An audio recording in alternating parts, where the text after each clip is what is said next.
Today we're talking with Chuck Buck of Buck & Sons Landscaping Service. And, Chuck, I think the best way to control disease is to actually prevent them in the first place. So let's talk about some preventive measures that you can take, and sanitation is the most important one.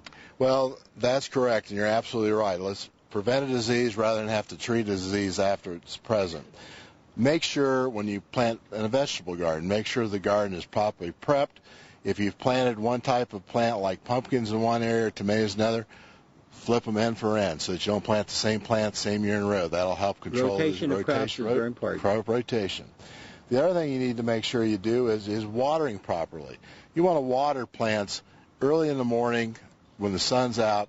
You do not want to water any plant late in the day or during the night. And the other thing you want to do with your watering is make sure you water things infrequently, but for longer lengths of time. You want the water to go down deep in the soil so the roots follow the water down, and then at nighttime, when a lot of the diseases and so forth are moving around through the air, they don't have a wet surface to attach themselves And that's to. especially important here in this hot heat we have right now, because in August it kind of dries up, and if the structure of the roots are very shallow, they're going to come to the surface to get the water. If you water deeply, they're going to be deep-rooted, and the grass will not go dormant as quickly. I think another problem is the pruning shears. We just don't sterilize them in between going from one plant to another plant, and that carries a disease from one plant to another. You need to make sure, especially when you're cutting diseased parts out of plants, that you clean your pruner properly, you wash the blades, you wash the stems, warm soap and water, some Clorox in there or some sort of bleach in there, so you actually kill any pathogens that are present on